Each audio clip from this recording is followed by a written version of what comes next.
Halo adik-adik, apa kabar semuanya? Udah kemarin kakak lagi libur dan gak ketemu kalian. Semoga kalian di rumah baik-baik aja dan sehat-sehat aja ya.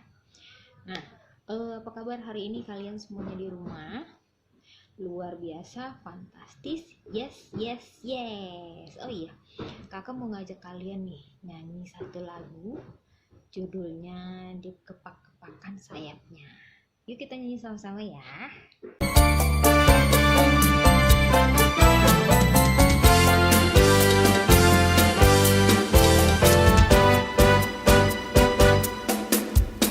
Kepak-kepakan tangannya, digoyang-goyangkan kakinya, agar tubuh sehat dan kuat untuk memuji nama Tuhan. Geleng-geleng kepalanya, digoyang-goyangkan badannya, agar tubuh sehat dan kuat untuk acara selanjutnya. Goyang kiri, goyang kanan, putar ke kiri, putar ke kanan. Goyang kiri, goyang kanan, putar ke kiri, putar ke kanan.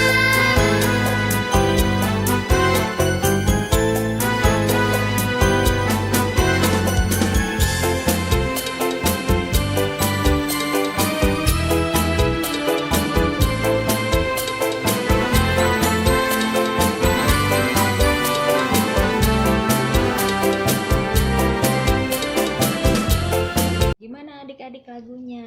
Semoga kalian suka dan masih bersuka cita ya buat memuji nama Tuhan.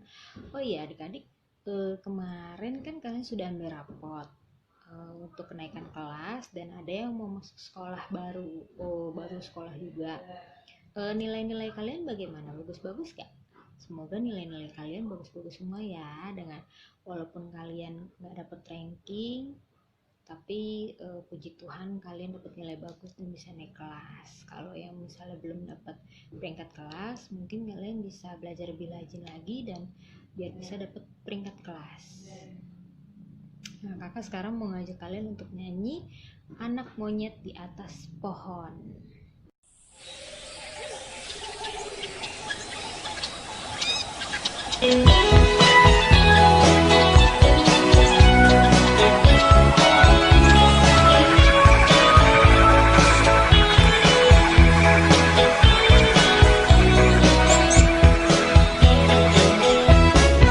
Anak monyet di atas pohon, anak cacing di dalam tanah, anak burung di dalam sangkar, anak Tuhan di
tadi kita sudah mendengarkan puji-pujian yang sudah kita nyanyikan.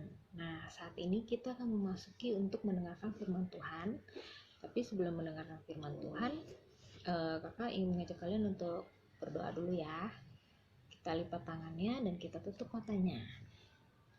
Bapa yang ada di dalam surga, terima kasih atas berkat-berkat-Mu sepanjang satu minggu ini ya Tuhan. Terima kasih juga untuk nilai-nilai akademik yang sudah mereka perjuangkan selama 1 tahun sekolah ya Tuhan. Terima kasih juga karena memberikan mereka kesempatan untuk naik kelas ya Tuhan. Terima kasih juga Engkau sudah memberikan mereka kepintaran ya Tuhan. Tuhan Yesus, tidak lupa juga kami banyak-banyak mengucap syukur karena kami masih diizinkan untuk ibadah online ya Tuhan. Tuhan Yesus, di mana sebentar lagi kami akan mendengarkan firman-Mu, dan semoga Engkau juga memberikan anak-anak kesehatan juga ya Tuhan, untuk orang tua mereka juga ya Tuhan, berikanlah mereka kesehatan ya Tuhan. Walaupun kami masih tetap ibadah online, tapi anak-anak-Mu dan guru-guru sekolah minggu masih tetap setia untuk melayani-Mu ya Tuhan. Tidak lupa juga kami berdoa untuk kakak-kakak sekolah minggu, kakak Yati, tante Eli, dan kakak Sela. Berkatilah keluarga mereka dan lawatlah setiap pergumulan mereka ya Tuhan. Berikan mereka kesehatan juga ya Tuhan. Dalam nama Tuhan Yesus kami serahkan semua ibadah ini ke dalam tangan-Mu ya Tuhan. Haleluya. Amin.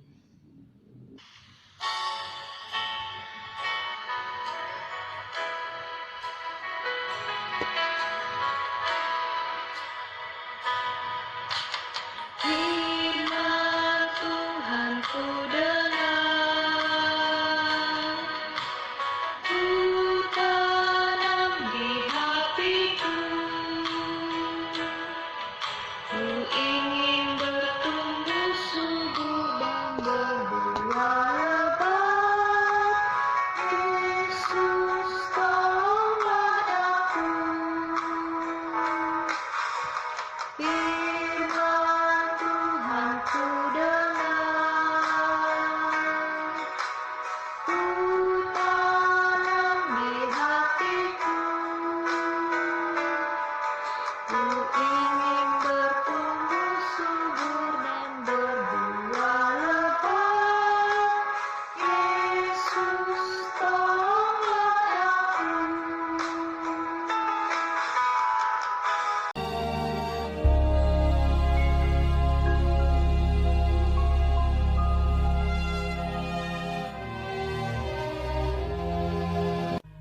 Pada masa itu, ketika jumlah murid makin bertambah, timbullah sungut-sungut di antara orang-orang Yahudi yang berbahasa Yunani terhadap orang-orang Ibrani, karena pembagian kepada janda-janda mereka diabaikan dalam pelayanan sehari-hari.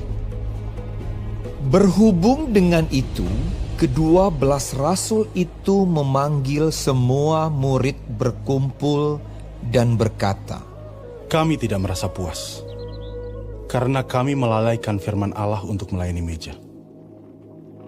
Karena itu saudara-saudara, pilihlah 7 orang dari antaramu, yang terkenal baik, dan yang penuh roh dan hikmat, supaya kami mengangkat mereka untuk tugas itu.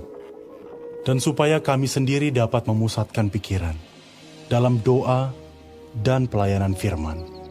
Usul itu diterima baik oleh seluruh jemaat, lalu mereka memilih Stefanus, seorang yang penuh iman dan Roh Kudus, dan Filipus, Prochorus, Nikanor, Timon, Parmenas, dan Nikolaus, seorang penganut agama Yahudi dari Antioquia. Mereka itu dihadapkan kepada rasul-rasul. Lalu rasul-rasul itu pun berdoa dan meletakkan tangan di atas mereka. Firman Allah makin tersebar dan jumlah murid di Yerusalem makin bertambah banyak. Juga sejumlah besar imam menyerahkan diri dan percaya. Shalom, terima kasih Kak Sela. Iya adik-adik, kita ketemu lagi ya. Kita ketemu lagi. Tante Eli mau cerita ya. Waktunya Tante Eli cerita ya. Nah, tadi kita sudah sebelumnya lihat film ya. Filmnya tentang apa? Ya, tentang 7 orang diaken ya. Siapa yang tahu diaken itu apa? Nah, sebelum kita tahu diaken itu apa, Tante Eli mau tanya dulu. Siapa adik-adik yang tahu artinya ibu janda? Kayaknya Tante Eli pernah cerita deh tentang ibu janda.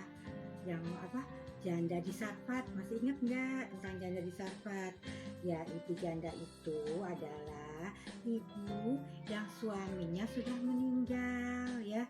Jadi kalau ada juga ibu janda yang nggak punya anak, tapi ada juga yang punya anak. Nah, kalau dia punya anak, dia ibu janda ini harus cari uang untuk mencukupi kebutuhan anak-anaknya ya. Nah, adik-adik, pada zaman setelah Tuhan Yesus naik ke surga dan murid-murid sudah kepenuhan oleh Roh Kudus, terus banyak juga yang jadi keluarga Tuhan ya, banyak yang jadi keluarga Tuhan. Nah, jadi itu mereka karena semakin banyak, terus mereka itu setiap hari tuh suka kumpul di halaman bait Allah ya. Mereka suka kumpul di halaman bait Allah. Rupanya mereka ngapain ngumpul? Nah, mereka senang kalau kumpul-kumpul gitu. Nanti para rasul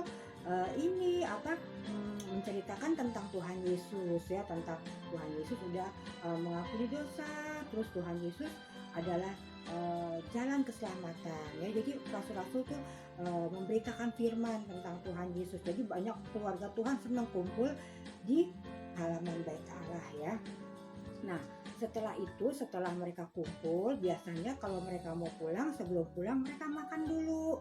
Jadi disediakan makanan ya. Karena semakin hari semakin banyak keluarga Tuhan, semakin banyak ya. Jadi lama-lama jadi kalau bagi makan tuh pembagian makanan ya, pada saat ada orang yang nggak dapat, ada yang dapatnya sedikit, jadi nggak rata dapatnya ya. Nah, ternyata yang duluan ngambil itu adalah yang mereka yang orang Yahudi yang lahir di mana? Di Palestina. Nah, itu adalah mereka itu berbahasa Aram. Jadi mereka menganggap mereka itu orang Palestina asli, orang Yahudi asli. Nah, yang kedua adalah orang Yahudi tapi mereka nggak lahir di Palestina, mereka lahir di luar. Biasanya mereka pakai bahasanya bahasa Yunani ya. Jadi kalau pada saat penerimaan makanan, janda-janda yang orang yang asli Yahudi yang bahasa Aram itu, mereka ngambil duluan makanan. Nah, pas orang-orang yang berbahasa Yunani datang, mereka udah dapatnya sedikit karena udah keambil sama orang-orang yang pertama ya. Nah, terus udah gitu kan mereka juga jalannya jauh, mereka harus pulang ya. Jadi ketika mereka pulang itu di jalannya mereka ngobrol satu sama yang lain nih, para janda ini ya. Terus katanya, kok katanya saya dapatnya sedikit katanya. Mana di rumah anak saya tuh nunggu katanya. Jadi saya nggak bisa bawa makanan banyak buat anak-anak saya. Mukanya udah capek, udah mukanya lapar ya. Jadi mereka mukanya udah kuyu ya, ada mukanya pucat. Ibu-ibu tuh ngobrol, iya ya katanya. Mungkin katanya rasul-rasul nggak sayang sama kita ya, karena kita bukan tinggal di Palestina, bukan orang Palestina. Orang Yahudi asli ya. Jadi mereka nggak sayang sama kita kali katanya gitu ya. Terus jadi mereka pulang bersungguh-sungguh, terus cerita-cerita sedih, mereka sedih banget. Dia pikir anaknya nanti mau makan apa, nanti kelaparan ya. Terus mereka sedih tuh. Lagi ngobrol-ngobrol begitu, ada seorang bapak ini nanya, ibu-ibu ada apa? Katanya, kok ibu-ibu sedih sih, ngobrolnya kok sedih? Terus iya katanya, kami gak dapat makanan cukup katanya. Anak kami di rumah nunggu katanya. Jadi kami sekarang pulang gak bawa makanan, kasihan anak kami kelaparan di rumah katanya. Terus mungkin itu para rasul nggak sayangnya sama kami karena kami bukan orang dianggap orang Yahudi asli katanya gitu. Terus oh nggak begitu ibu-ibu, nanti saya akan ngomong deh sama para rasul katanya. Udah ibu-ibu pulang aja, nanti saya akan kembali, saya akan bicara dengan para rasul. Nah terus dia kembali bapak ini ya, terus ketemu sama para rasul, terus dia ngobrol. Tadi saya ketemu di jalan sama ibu-ibu, kasihan ibu-ibu ini berbicara seperti ini, katanya mereka nggak dapat makanan cukup ya, karena mereka nggak kebagian. Katanya karena mungkin mereka katanya para rasulnya nggak sayang sama mereka.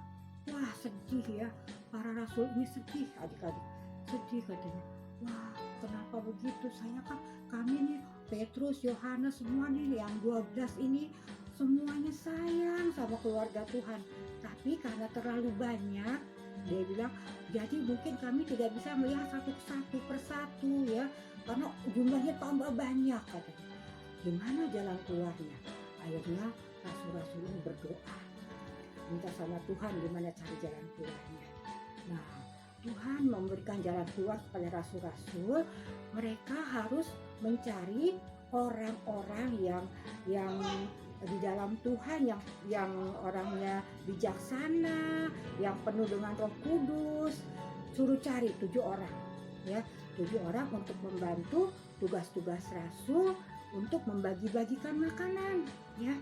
Karena rasul-rasul tugasnya adalah berdoa dan memberitakan firman Tuhan. Jadi terus rasul-rasul panggil jemaatnya, terus mereka berembuk, suruh rasul bilang cari 7 orang katanya yang penuh dengan Roh Kudus dan orangnya pandai dan bijaksana. Akhirnya mereka berembuk dan akhirnya dapatlah 7 orang yang akan dijadikan pembantu rasul-rasul dalam pembagian makanan. Ketujuh orang itu adalah, yang pertama adalah Stefanus ya, yang kedua Filipus, yang ketiga Prokorus, yang keempat Nikanor, yang kelima Timon ya, yang keenam Parmenas, dan yang ketujuh Nikolaus ya. Nah ini orang-orang ini akhirnya dikumpulin, terus dibawalah ke tengah-tengah rasul-rasul ya. Terus para rasul itu senang ya dapat 7 orang. Nah 7 orang ini disebut diaken ya. Diaken ini tugasnya apa? Tugasnya untuk membantu rasul-rasul menyediakan makanan, membagi-bagikan makanan. Terus dia juga bertugas untuk mengunjungi orang-orang yang sakit dan mendoakannya ya. Akhirnya ketujuh orang ini sama rasul-rasul didoakan ya, didoakan sama rasul-rasul, ditumpang tangan, didoakan, dia akan menjadi pembantu rasul, yaitu menjadi diaken ya, ketujuh orang itu ya. Nah setelah ditumpang tangan, jadi mereka sekarang adalah sudah sah menjadi diaken ya. Nah setelah menjadi diaken ini, nah yang Filipus ini dia adalah diaken yang rajin. Dia cinta banget sama Tuhan Yesus ya. Dia cinta banget. Karena cinta sama Tuhan Yesus, dia udah merasakan bahwa Tuhan Yesus sudah tolong dia, Tuhan Yesus sudah cukupi segala kebutuhan dia. Dia mau juga orang lain semua seperti dia. Akhirnya dia keliling, dia memberitakan juga kepada orang-orang. Dia bagiin makanan kepada janda-janda ini. Nah sejak ada diaken, semua dibagikan rata semuanya ya. Jadi nggak ada lagi yang kekurangan, kebanyakan nggak ada ya. Karena dibantu sama diaken ini, maka semua pembagian jadi rata ya. Nah ceritanya tentang diaken Filipus ya. Filipus ini dia nggak mau kerjanya cuma begini aja ya, cuma 2 aja, cuma menyediakan makanan, membagikan makanan, datang ke orang sakit, terus doain orang sakit. Dia juga dia juga berapi-api untuk menceritakan siapa Tuhan Yesus ya. Dia cerita Tuhan Yesus adalah Tuhan. Dia yang bisa ngampuni dosa ya.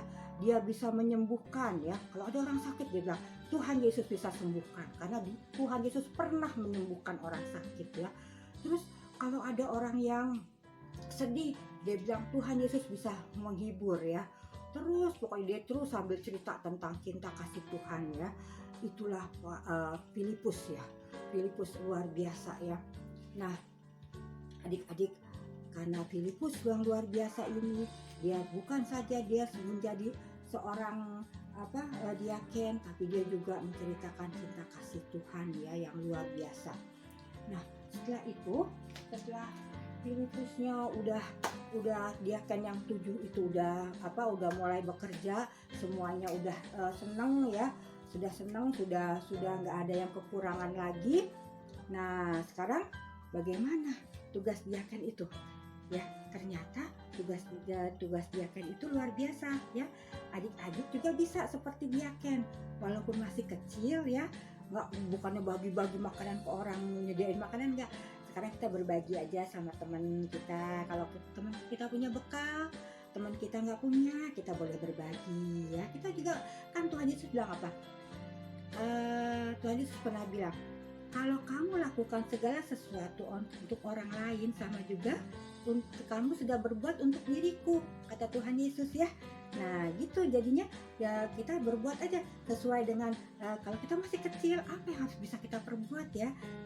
Kalau berbagi makanan atau mungkin kalau kita punya mainan, umpamanya kita punya mainan, ada teman yang kepingin mainan, dia nggak punya uang untuk beli, kita boleh kasih pinjam ya.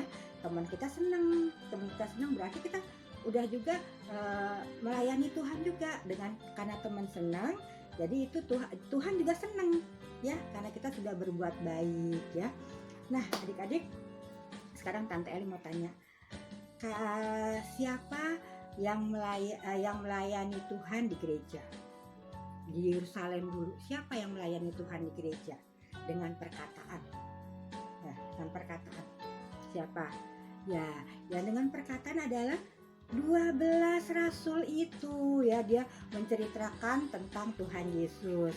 Nah, kalau siapa yang melayani dengan perbuatan? Ya, para diaken melayani Tuhan dengan perbuatan ya. Nah, sekarang yang mana yang penting pelayanan? Yang memberitakan apa yang melayani dengan perbuatan? Dua-duanya sama penting ya. Nah, itulah ya tugas diaken ya. Kita jangan lupa lagi ya, tugas diaken apa, tugas pemberita firman apa, tugas rasulnya ya. Jadi kita udah tahu, walaupun kita masih kecil kita ngerti, oh rasul ada 12, tugasnya ini.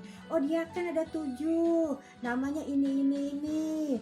Oh tugasnya ini, udah tahu ya. Oh dia tugasnya ibu janda apa, udah tahu semua. Itu ada ibu janda di mana-mana ada, di mana-mana kita harus membantu ibu janda ya. Apalagi ibu janda yang susah, yang kayak janda di sarpat gitu ya, kita membantu ya adik-adik. Firman Tuhan sampai di sini. Sekarang Tante Eli mau kasih ayat hafalan dari ini, Kolose 3 ayat 17 ya. Kolose 3 ayat 17 ya. Dihafal ya. Kita baca sama-sama.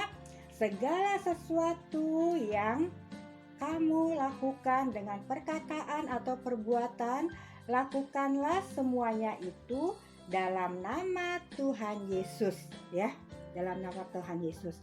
Segala sesuatu yang kamu lakukan, artinya apa?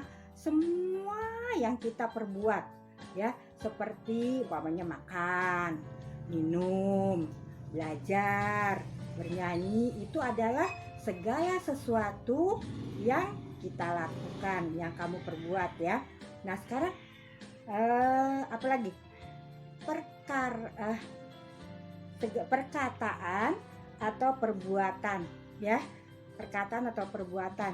Kalau perkataan apa yang kita pakai sehari-hari, yaitu kita berdoa, bernyanyi, berbicara, itu perkataan. Kalau perbuatan apa? Bermain, menggambar, ya. Jadi segala sesuatu yang kamu lakukan dengan perkataan dan perbuatan, lakukanlah semuanya itu dalam nama Tuhan Yesus. Jadi perkataan kita, ya, perbuatan kita, semuanya kita harus lakukan sehari-hari, tiap hari. Semuanya kita lakukan seperti kita lakukan untuk Tuhan Yesus, ya. Lakukanlah semuanya itu dalam nama Tuhan Yesus. Jadi jangan yang jelek-jelek. Orang dalam nama Tuhan Yesus pasti bagus-bagus, ya, yang harus kita lakukan, ya. Jadi kita harus lakukan yang terbaik seperti yang kita lakukan untuk Tuhan Yesus. Bapa, di dalam nama Tuhan Yesus, terima kasih Tuhan untuk firman pada pagi hari ini. Biarlah Tuhan Yesus, walaupun kami masih kecil, kami rindu untuk melayani Engkau, ya Bapa.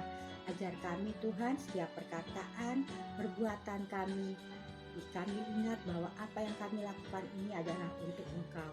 Terima kasih Tuhan Yesus, terima kasih. Kami akan masuk dalam kegiatan kami hari ini Tuhan. Berkati kami, berkati orang tua kami, berkati opa kami, tante om kami, ya Bapa. Terima kasih, terpuji namamu Allah Bapa, Allah Putra dan Allah Roh Kudus, terus kekal sepanjang segala masa. Haleluya, amin. Adik-adikku semuanya, saat ini kita akan tutup dalam doa, ya. Mari kita berdoa. Tuhan Yesus, terima kasih, kami mengucap syukur Tuhan buat hari ini kami boleh kembali ibadah sekolah minggu walaupun masih lewat online Tuhan, tapi kami mengucap syukur buat kasih dan pertolongan Tuhan dalam hidup kami. Terima kasih Tuhan Yesus buat hari yang indah ini kami boleh memuji, memuliakan nama Tuhan serta mendengarkan kebenaran firman-Mu. Terima kasih Tuhan buat cerita firman Tuhan yang sudah kami dengarkan hari ini. Biarlah firman Tuhan itu boleh tertanam di hati kami dan kami boleh dapat melakukannya di dalam kehidupan kami hari lepas hari. Tuhan Yesus, terima kasih buat kakak-kakak yang sudah melayani sekolah minggu hari ini, baik Tante Eli yang sudah menyampaikan firman Tuhan, Kakak Sela dan Kak Yati. Kiranya Tuhan terus memberkati, berikan hikmat di dalam pelayanan, sehingga apapun yang disampaikan berasal daripada Tuhan. Terima kasih Tuhan Yesus. Kami juga berdoa buat bangsa dan negara kami. Kiranya Tuhan tolong bahkan bangsa-bangsa di dunia. Kiranya oleh belas kasihan-Mu Tuhan, Engkau tolong sehingga bangsa kami boleh terbebas dari virus corona, sehingga kami boleh kembali beraktivitas seperti sedia kala Tuhan. Tuhan Yesus yang baik, terima kasih Tuhan. Pada saat ini Tuhan Yesus, kami juga mau berdoa Tuhan seperti Tuhan Yesus mengajarkan kami berdoa. Bapa kami yang di surga, dikuduskanlah nama-Mu, datanglah kerajaan-Mu, jadilah kehendak-Mu di bumi seperti di surga.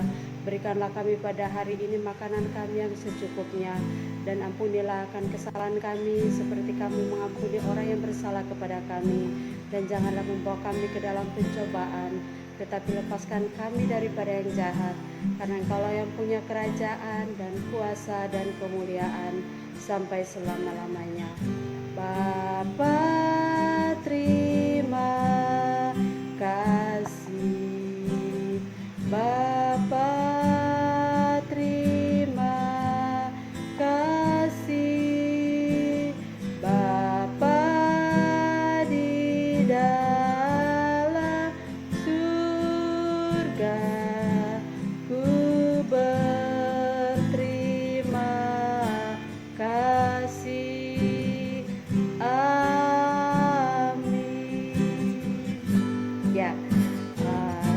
Selamat hari Minggu adik-adikku semuanya. Tuhan Yesus memberkati kita dan sampai jumpa minggu depan. Dah.